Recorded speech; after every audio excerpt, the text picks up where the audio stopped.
জয় মা ষষ্ঠীর জয়। আগামীকাল রবিবার জামাই ষষ্ঠী পড়েছে। এই জামাই ষষ্ঠী কিন্তু আর একটা নামে পরিচিত, সেটা হচ্ছে অরণ্য ষষ্ঠী বলেও পরিচিত। তো এই জামাই ষষ্ঠী বা অরণ্য ষষ্ঠী জ্যৈষ্ঠ মাসের শুক্লপক্ষে এই ব্রত পালন করতে হয়। এই দিন স্ত্রী লোকেরা তালপাতার পাখা এবং পূজার অন্যান্য সামগ্রী নিয়ে বনভূমিতে গমন করে অরণ্য ষষ্ঠী দেবীর পুজো করে। পুজোর শেষে ব্রত কথা পাঠ বা শ্রবণ করেন এবং ওই দিন ফল মূলাদি আহার করে ব্রত পালন করেন। বিশ্বাস করা হয় যদি এই ব্রত নিষ্ঠার সঙ্গে পালন করা হয় তাহলে সন্তান সন্ততি দীর্ঘায়ু এবং ঐশ্বর্যশালী হয়। আমি এই ব্রত সম্বন্ধে আপনাদের বলবো, অর্থাৎ পুজোর নিয়ম আমি বলবো, আর আপনাদেরকে ব্রত কথাটা আজকে শোনাবো, কারণ ব্রত কথা না শুনলে কিন্তু এই ব্রতর কোনো ফল হয় না। তাই আপনারা অবশ্যই সবাই ব্রত করার পরে এই ব্রত কথাটা শ্রবণ করবেন। তার আগে বলবো, নতুন হয়ে থাকলে অবশ্যই চ্যানেলটা সাবস্ক্রিপশন করে পাশে থাকুন। সকলের সাথে এই তথ্যমূলক ভিডিওগুলো শেয়ার করুন, লাইক ও কমেন্ট করে আমার পাশে থাকুন, একটু উৎসাহ দিন, কারণ আপনাদের এক একটা লাইক ও কমেন্ট আমার কাছে আশীর্বাদের মতন। তাই চাইবো সবসময় একটু পাশে থেকে উৎসাহ দিন। তো জ্যৈষ্ঠ মাসের শুক্লপক্ষে এই ব্রত পালন করতে হয়। পুজোর জায়গাটা আপনারা আগে আলপনা দিয়ে বটের ডালের পাতার সঙ্গে একটু মাটি দিয়ে বসিয়ে দিয়ে তার সামনে একটা জলের ঘট স্থাপন করবেন। তার মুখে দই দিতে হয়, মানে ঘটের মুখে, তার উপর একটি কাঁঠালি কলা দিতে হয় এবং সিঁদুর দিয়ে ঘটে একটা মা ষষ্ঠী ছবি আঁকতে হবে। তারপরে পিটুলি দিয়ে একটা কালো বেড়ালি গড়ন করতে হবে এবং একটি নতুন পাত্রে নানা রকম গোটা ফল দিতে হয়। সঙ্গে একটি কাপড় হলুদ দিয়ে ছুপিয়ে নিয়ে 6টা বাঁশ পাতাতে জড়াতে হয় এবং তাতে একটি সুতোতে হলুদ বাটা মাখিয়ে 6টা আর কি থাকবে সুতো, ওইভাবে জড়াতে হবে এবং ওই কাপড়ে সিঁদুরের ফোঁটা দিতে হয়, সেটিকে ঘটের কাছে রাখতে হয়। একটি কঙ্কন পিটুলি দিয়ে তৈরি করে কাঁঠাল পাতার ওপর রাখতে হয়। এছাড়াও একটি পাত্রে 6টি সুপুরি, 6টি কলা, 6টি পান, 6টি ক্ষীরের নাড়ু এবং 6টি বাতাসা দিতে হয়। এর সঙ্গে অপর একটি পাত্রে বা থালাতে ছোলা, মটর, নাড়ু, সন্দেশ, আম, আলো চাল দিয়ে নৈবেদ্য দিতে হয়। এই ষষ্ঠীকে কেউ কেউ অরণ্য ষষ্ঠী বা জামাই ষষ্ঠীও বলে থাকেন। মূলত সধবারাই এই ব্রত পালন করে। অবিবাহিত বা যাদের সন্তানাদি হয় না তাদের কিন্তু এই ব্রত পালন করতে নেই। এই ব্রত পালন করতে করতে বন্ধ করে দিলে সেই নারী রাক্ষসীর মতো হয়ে যায়। এই ষষ্ঠী যদি সোম, মঙ্গল, শুক্র অথবা শনিবারে পড়ে তাহলে কিন্তু পুজো থাকে না। ওই পুজো যে নিয়মটা বললাম ওটা করতে হয় না, মানে শুধুমাত্র আপনি পুজোটা করতে পারেন। যেমন ধরুন বাটা দিতে পারবেন না ওই দিনকে, যেসব দিনে পড়ে না, নিয়মটা করতে পারবেন কিন্তু পালন করতে পারবেন না। ব্রত কথাটা শুনতেই হবে আপনাকে, কারণ ওটা না শুনলে ব্রতর ফলই হবে না। বিশেষ করে মনে রাখতে হয় এই ষষ্ঠী পুজোতে যে বাটা দেওয়া হয় তা কিন্তু জামাইয়ের প্রাপ্য। জামাই না থাকলে বড় ছেলেকে দিতে হয়। এখানে আমি একটা মন্ত্র বলছি, নমো জয় দেবী জগন্মাতা জগদানন্দকারিণী প্রসিদ মম কল্যাণী নমস্তে ষষ্ঠী দেবীকে। এই মন্ত্রটা আপনারা ব্রতকথা শোনার পর এই মন্ত্রটা পাঠ করতে হবে। তো আমি স্ক্রিনে দিয়ে দেবো, আপনাদের চিন্তা নেই, আপনারা ওইটা দেখে মানে ব্রতকথা শোনার পর ওটা আপনারা পাঠ করবেন শেষে। আমি শেষেই আপনাদেরকে ওটা দিয়ে দেবো। তো আমি ব্রতকথা শুরু করি, আপনারা মন দিয়ে শুনুন। কটা দুব্বো হাতে রাখুন, রেখে তারপরে আপনারা ব্রতকথাটা শুনুন। দীর্ঘদিন আগে এক পরিবারে 7 ছেলে, 7 বউ এবং বাবা ও মা একসঙ্গে বাস করতেন। 7 বউয়ের মধ্যে ছোট বউটা একটু মাত্রায় খাওয়ার বেশি লোভ ছিল, মানে নোলা বলে না, নোলা। সেই প্রায় চুরি করে খেত দুধ, ঘি, মাখন ইত্যাদি ভালো ভালো খাবারগুলো সে চুরি করেই খেয়ে নিত। কেউ যদি সেগুলোর ব্যাপারে কিছু জানতে চাইতো তাহলে সে বলতো ওদের বাড়িতে যে কালো বিড়ালটা ছিল তার নামে দোষ দিত। এর ফলে সকলেই সেই কালো বিড়ালিকে মারধর করত, যে তোর নামে দোষ দিত। এইভাবে যত দিন যায় ততই কালো বিড়ালটার ওপরে মারধরের মাত্রা বেড়ে যায়। এমনকি ছোট বউ নিজে খাবারগুলো খেয়ে নিজেই আবার কালো বিড়ালিকে মারত। কিন্তু কেউই জানতো না যে সেই কালো বিড়ালি ছিল না, সে ছিল ষষ্ঠীর বাহন। এইভাবে মার খেতে খেতে সহ্য করতে না পেরে একদিন কালো বিড়ালি মা ষষ্ঠীর কাছে গেল এবং সমস্ত কথা বলল। সঙ্গে এটাও বলল যে সে মারের শোধ নেবেই। তারপরে বেশ কিছুদিন পর ছোট বউ গর্ভবতী হলো। সঠিক সময় সে একটি সুন্দর ছেলের জন্ম দিল। বাড়ির সবাই খুব আনন্দ পেল ছেলে হয়েছে বলে। কিন্তু সেদিন রাতের বেলা যখন ছোট বউ একা ছেলে নিয়ে ঘুমাচ্ছে, তখন সেই কালো বিড়ালিটা এসে তার ছেলেকে নিয়ে চলে গেল।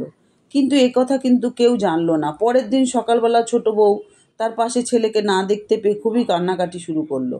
এরপর দিন যায়, ছোট বউ আবারও গর্ভবতী হলো, এবারও ছেলে হলো। কিন্তু আবারও সেই একই ঘটনা ঘটে। এইভাবে বেশ কয়েকবার একই ঘটনা ঘটতে থাকে। ছেলে হয় কিন্তু রাতের বেলা চুরি হয়ে যায়। এই ঘটনা দেখে পাড়ার সবাই তো হতবাক হয়ে যায় এবং কানাকানি করতে থাকে। কেউ কেউ এ কথাও বলে, ওই ছোট বউ নিজেই রাক্ষসী, রাতের বেলা নিজের ছেলেগুলোকে নিজেই খায়, আবার সকালবেলা মায়া কান্না কেঁদে সবাইকে ভুলিয়ে দেয়। এই কথাগুলো ছোট বউয়ের কানে যখন পৌঁছয় তাতে সে খুবই কষ্ট পায়। তারপর আবার ছোট বউ গর্ভবতী হয়, এবার তার একটা মেয়ে হয়।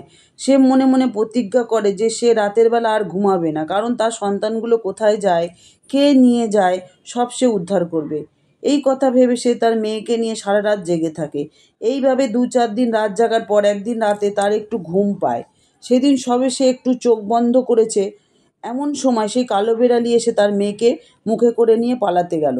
সঙ্গে সঙ্গে তার ঘুম ভেঙে গেল ও সে তার নিজের হাতের বালা দিয়ে বিড়ালটাকে ছুঁড়ে মারল। সেই বালার আঘাতে কালো বিড়ালের মাথা ফেটে গেল, তবুও সে কিন্তু তার মেয়েকে নিয়ে পালিয়ে গেল। ছোট বউ সেই বিড়ালের পিছন পিছন গিয়ে দেখলো সে একটা বনের মধ্যে ঢুকে গেল। ছোট বউও সেখানে ঢুকলো, ঢুকে দেখে যে একটা বট গাছের তলায় মা ষষ্ঠী বসে আছেন এবং সেই কালো বিড়ালি গিয়ে নালিশ করছে যে ছোট বউ তার মাথা ফাটিয়েছে, রক্ত বেরোচ্ছে, এবং দেখলো যে মা ষষ্ঠীর চারপাশে অনেকগুলো ছোট ছোট বাচ্চা খেলা করছে। তারপরে সে দেখলো মা ষষ্ঠী সেই কালো বিড়ালিকে ফাটা জায়গায় হাত বুলিয়ে দিলে এবং সঙ্গে সঙ্গে রক্তপাত বন্ধ হয়ে গেল। এ সমস্ত দেখে ছোট বউ মা ষষ্ঠীর পায়ে পড়ল এবং ক্ষমা চাইল ও তার ছেলেগুলোকে যেন সে কালো বিড়ালি ছেড়ে দেয় তার জন্য অনুরোধ করলো। মা ষষ্ঠী বলল যে সে না জেনে মা ষষ্ঠীর বাহন সেই কালো বিড়ালির নামে মিথ্যে করে চুরি করে খাওয়ার অপবাদ দিয়েছে ও তাকে মেরেছে, তাই সে অন্যায় করেছে, ফলে এখন তার আর কেঁদে কোনো লাভ নেই। আর বললে যে ক্ষমা যদি চাইতেই হয় তাহলে কালো বিড়ালির কাছে ক্ষমা চাইতে হবে, যদি সে মনে করে তবেই তার ছেলেগুলোকে সে ফিরিয়ে দেবে। এই কথা শুনে ছোট বউ কালো বিড়ালির পায়ে পড়ে ক্ষমা চায় ও কান্নাকাটি করে। এতে সে কালো বিড়ালির তখন দয়া হয় ও সে তার বাচ্চাগুলোকে ফিরিয়ে দেয়। তারপর মা ষষ্ঠী ছোট বউকে বলল যে পুত্র ও কন্যা নিয়ে বাড়ি যাও এবং আর কখনো বিড়ালিকে মারবে না, লাথি ঝাঁটা তুলবে না এবং মিথ্যে কারোর নামে দোষ দেবে না। তারপর তিনি আরও বললেন যে সে যেন প্রতি জ্যৈষ্ঠ মাসের শুক্লপক্ষের ষষ্ঠীতে পিটুলি দিয়ে বালা ও কালো বেড়ালি তৈরি করে ও বটের ডাল দেয় এবং সব রকম ফলের বাটা তৈরি করে। তারপরে প্রতি পোয়াতি মহিলা 6টি গোটা সুপুরি, 6টি কাঁঠালি কলা, 6টি পান এবং 6টি বাতাসা দিয়ে বাটা সাজাবে। তারপরে মা ষষ্ঠীকে পুজো দিয়ে তেল হলুদ ডাবের জল দিয়ে বটের ডালকে ধোয়াতে হবে। এছাড়াও 6টি বাঁশপাতাকে হলুদে ছোপানো সাদা কাপড় জড়িয়ে ঘটের সামনে রাখতে হবে এবং সাদা সুতো হলুদে ছুপিয়ে তাতে ছকে জড়াতে হবে। তারপরে পুজো শেষ হলে সেই সুতো খুলে ছেলে মেয়েদের হাতে বেঁধে দিতে হবে ও কপালে দই ও তেলের হলুদের ফোঁটা দিতে হয়। এইসব কথা শুনে ছোট বউ মা ষষ্ঠীর কালো বিড়ালিকে প্রণাম জানিয়ে নিজের সব কটি সন্তানকে নিয়ে বাড়ি ফিরে এলো। বাড়িতে এসে নিজের শাশুড়ি এবং ছজাকে সমস্ত কথা শোনালো। তার কথা শুনে সকলে হতবাক হয়ে গেল। ছোট বউ ছাড়া এতদিন অন্য কোনো বউদের কোনো সন্তানাদি হয়নি। তারপর তাদের মঙ্গল হেতু ছোট বউ জ্যৈষ্ঠ মাসের শুক্লপক্ষের তিথিতে মা ষষ্ঠীর পুজো দিল।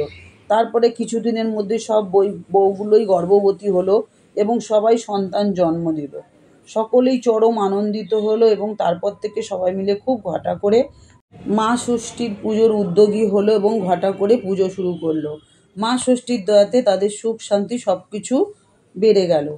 এরপর আস্তে আস্তে দিন যেতে লাগলো। ছোট বউ তার ছেলে মেয়েদের বিয়ে দিল, মেয়েকেও ভালো বাড়িতে বিয়ে দিল।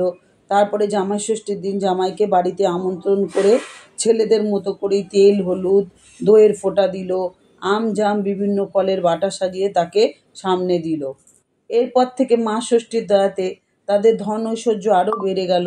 ছড়িয়ে পড়ল ছোট বউয়ের এই পুজোর ঘটনা। তারপরে ক্রমশ দিকে দিকে প্রচারিত হলো এবং প্রসারিত হলো মা ষষ্ঠীর পুজো বা অরণ্য ষষ্ঠী বা জামাই ষষ্ঠীর ব্রত। জামাই ষষ্ঠীর ব্রত কথা সমাপ্ত। এইভাবেই ছোট বউয়ের হাত দিয়েই কিন্তু মা ষষ্ঠীর ব্রত প্রচার হলো।